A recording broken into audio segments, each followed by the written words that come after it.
चीजें कार्यक्रम का हिस्सा होती हैं। जैसे बेसिक शिक्षा परिषद के स्कूल तो नहीं खुले, तो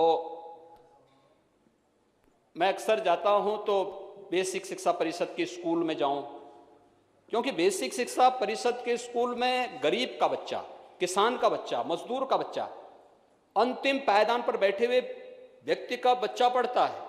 और इसीलिए हम लोगों ने ऑपरेशन कायाकल्प के अंतर्गत लगभग 93,000 से अधिक विद्यालयों को ऑपरेशन कायाकल्प से उसकी आमूलचूल परिवर्तन और बुनियादी सुविधाओं से आच्छादित किया। मेरा अकेले योगदान नहीं, इस पूरे सदन के हर सदस्य का उसमें योगदान है, हर प्रशासनिक और शिक्षा विभाग के अधिकारियों का उसमें योगदान है। कुछ लोगों ने विद्यालय अडॉप्ट किए, कुछ लोगों ने अन्य तरीके से वहां पर उसमें योगदान किया, और उसके बाद ये सब परिवर्तन हुआ, बच्चों की संख्या बढ़ी। मैं जाता हूं, अक्सर जाता हूं, उसी में आंगनबाड़ी में भी जाते हैं, उसी में कुछ लोग अन्नप्राशन का भी कार्यक्रम रख लेते हैं। तो मैं एक कार्यक्रम में गया था, तो अन्नप्राशन के लिए छोटा सा 6 महीने का बच्चा था, उसको अन्नप्राशन के लिए मैंने उठाया। तब तक जिस महिला का वो बच्चा था उसके साथ एक लगभग 2.5-3 साल का एक बच्चा और था। अच्छा, मैं इधर उसको अन्नप्राशन करा रहा था, तब तक वहां पे एक पार्टी के कुछ लोग विरोध करने के लिए आ गए। उन्होंने टोपी पहनी हुई थी। वो बच्चा 2.5 साल का बच्चा क्या कहता है, मम्मी मम्मी देखो वो गुंडा गुंडा।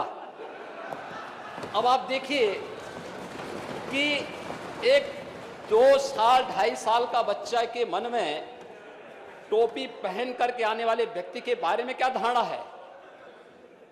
वो अपनी मां से चिपक करके कहता है कि मम्मी मम्मी देखो गुंडा गुंडा।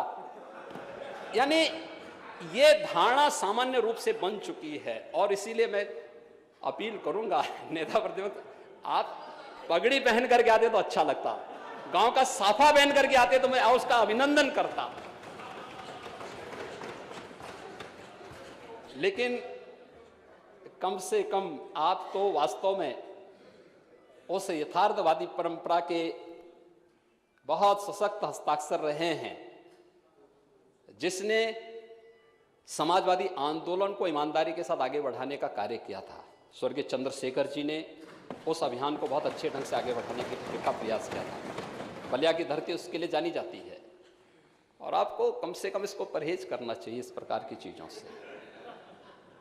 बाकी अन्य लोग क्या कर रहे हैं उनकी सोच है, और इस उम्र में ये सब शोभा नहीं देता है।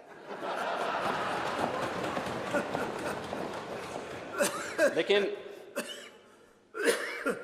अध्यक्ष जी, यहां पर हम लोगों ने राज्यपाल जी के भाषण को यहां पर फिर भी कोविड के प्रबंधन के दौरान उसके प्रोटोकॉल का पालन करते हुए 48 सदस्यों ने इसमें भागीदार बनकर के